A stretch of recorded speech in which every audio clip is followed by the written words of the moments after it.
Do bad things happen to good people? Yes. Absolutely, right? How about this guy right here? I love that one right there. I don't know if that guy's from my hometown or what, or maybe that's the guy with the four-wheeler racetrack that we talked about in some of our district meetings. But how about this guy?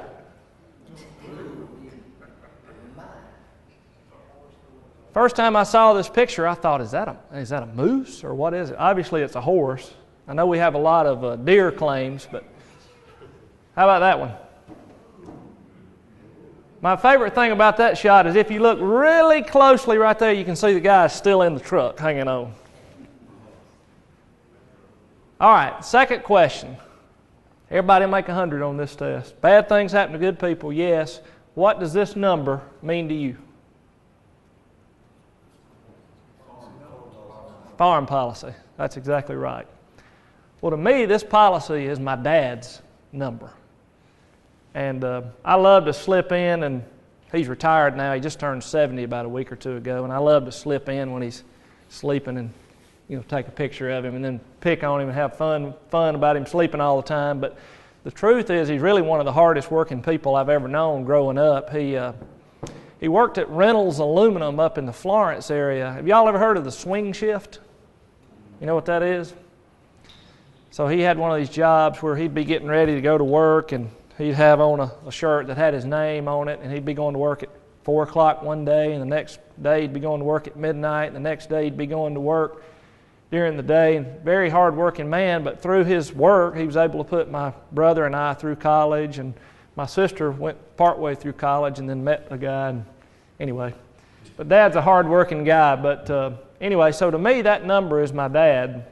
And he lives up near Moulton, Alabama. And if you look closely at this picture, you can see the Tennessee River kind of winding along the northern part of our state, and Dad lives just a little south of that.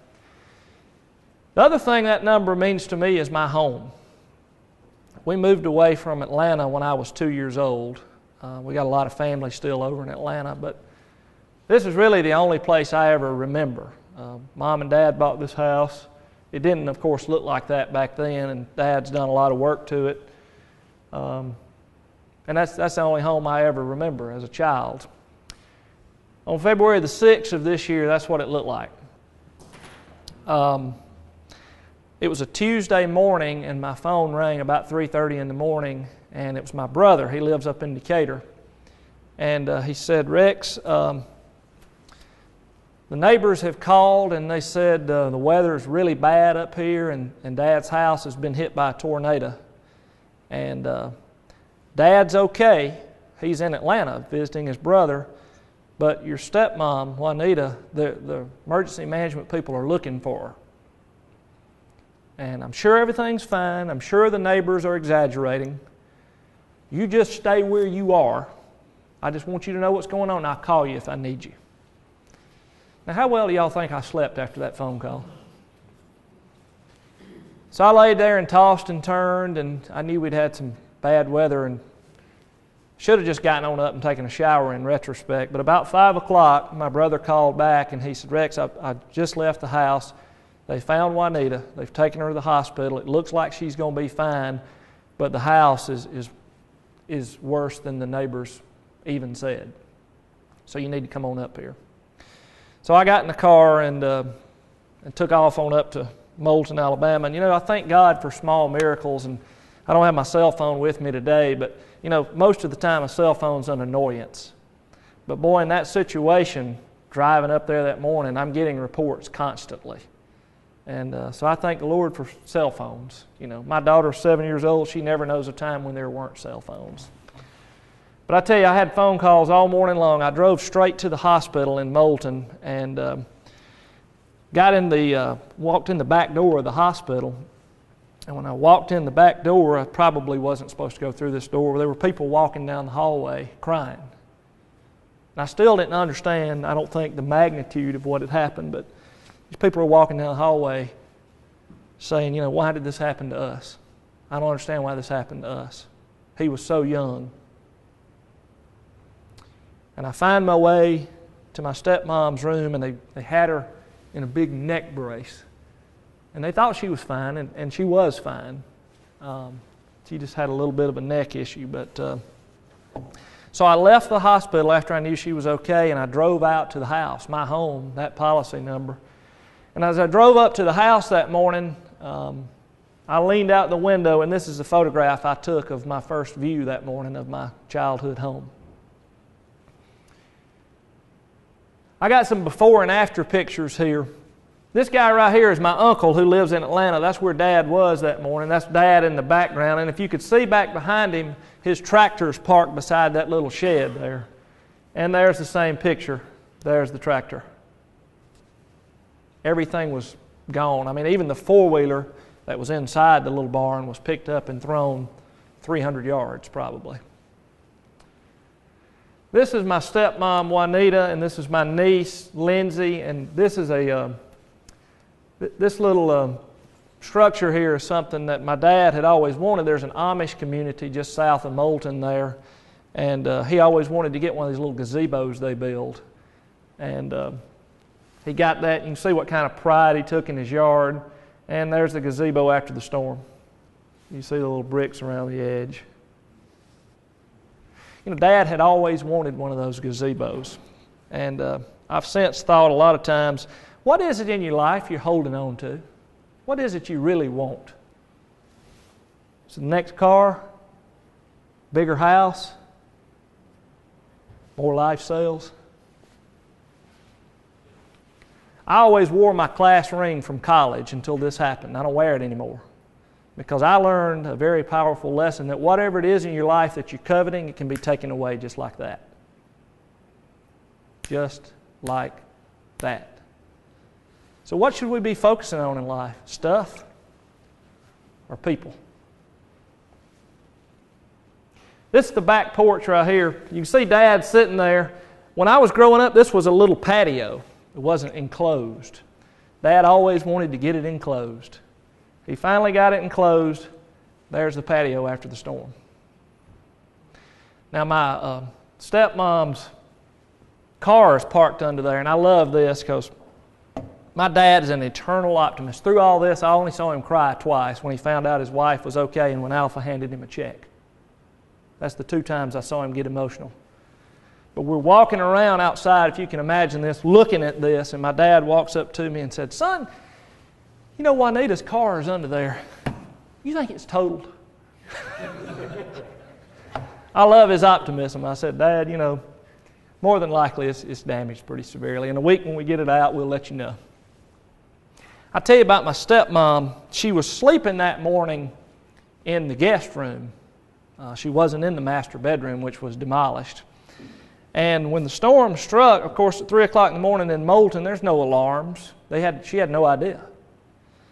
And she was blasted out of the bed, not as if you rolled over and fell out of the bed, but blasted out where your feet go. And she was trapped between the edge of the footrest of the bed and a chest of drawers fell over on top of her, a big heavy chest of drawers, and pinned her underneath it.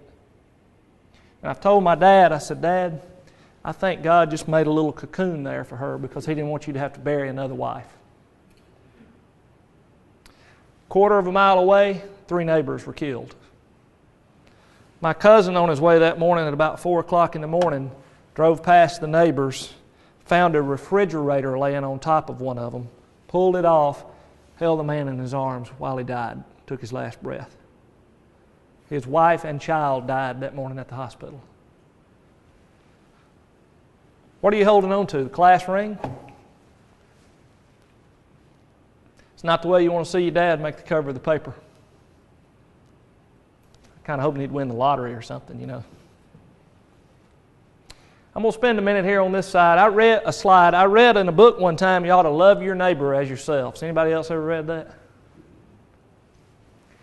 I love this picture because I was standing there taking a photograph. I thought I was taking a photograph of my dad's desk where he would sit and prepare Sunday school lessons when I was growing up. Interestingly, you see all the drawers are missing, but the desk is still there. So I thought I was taking a picture of the desk. What I didn't notice was this dude right here. Got his Boston Red Sox hat on. It's kind of cool. It's February. Jacket on. This is a Tuesday morning. That guy's my college roommate whom I haven't spoken to in about a year.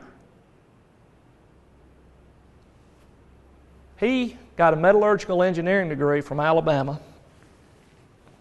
He works for Boeing up in Decatur, building the skins for the solid rocket boosters that take the space shuttle into outer space. That's his job. But on a Tuesday when he's supposed to be at work, what did he do? Showed up. Showed up to help. I didn't call him. Hadn't talked to him in a year. There he was. What is it we do here at Alpha? Show up in your time of need. Isn't that our job too? Look at all those cars parked down the road. I didn't know who any of those people were. They just showed up. After the storm hit, my dad had taken Juanita to eat some dinner that night, and a guy walked up to my dad and said, "Mr. Ben, let me buy you dinner." And he handed him some money, and Dad said, No, I'm good. He said, "No, I insist." Dad didn't even know this guy. Never met him in his life. And he looked down, it's a $100 bill. He said, "You take that." And my dad said, "I can't take this. I'm all right. We're going to be fine." He said, "No, you don't know me, but I know you, and I know the kind of person you are. You take it. I want you to have it." We show up in people's time of need. This is one of my favorite pictures here. This is the kitchen, and if you look real closely, you can see a dining room chair. Y'all see the top of that chair there? Okay, and there's the sink. Over here is where the oven was, and when I was a kid, we were growing up, and I was about 10 years old. My sister was about 8. My brother's about 17. Mom's over there cooking. Dad's in the other room watching the news, which is just right around the corner. And of course, Dad can't hear a lick, so he's got the TV just wide open in there. So my sister and my brother's picking on me, he's thumping me in the ear. I'm picking on my sister, and there's just pandemonium in the house. Mom's trying to cook for us. The TV's wide open. Everybody's in a hurry to go somewhere. Somebody's got ball practice, and it's just, what it's like. My dad, I guess, now I know this because I'm an adult, I guess looking back, my dad just wanted to get out of the house for a minute. So he came through and announced, "Well, I'm going to mow. I'll be outside." And we're all sitting around the table, and Dad drove past on his riding mower right outside that window, and Mom's in there dealing with all this stuff, and Dad waved at her. Real big. I'll never forget this. My mom gives Dad the middle finger right back out that window. And I love that story because that number to me is more than my dad, and it's more than my home, it's my memories. I was out there a few weeks ago, and it's a pasture. You could plant cotton. You'd never know anybody lived there.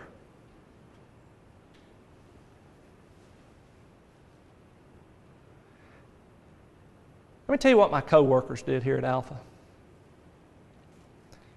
My dad's got a farm policy. All right, I'm the farm guy. So my co-workers knew he's going to be taken care of. But people don't know what to do in your time of need, so they took up money. Gave my dad $500. A pastor that is a fellow agent of yours, he wouldn't want you to know this, but his church sent my dad $1,000. They don't even know my dad. A stranger gave my dad $100. His church took care of him. People don't know what to do in your time of loss. They just know they love you, so they give you money. I want you to know what my Alpha family did for me, and this is the real purpose for me being here. I went to the hospital that morning. About 10 o'clock I left, got out to the house. Between 10 and 12, I saw 2 different Alpha adjusters. My Alpha agent, my dad's Alpha agent, showed up, shook his hand, said, "Mr. Ben, we can't put your house back, but we're going to make it right." The district manager showed up. "Mr. Ben, we can't put your house back, but we're going to take care of you." Isn't that what we're about? Now, we sat here today and went through a long workshop on the way we ought to do things, and we're going to talk about sales and how much you're producing, and I'm going to talk about loss ratio, and all these metrics are very important because they help us understand how we're doing. But at the end of the day, when it's all over and done with, if you take care of people, you're going to come pretty close to getting it right. Thank y'all for having me today.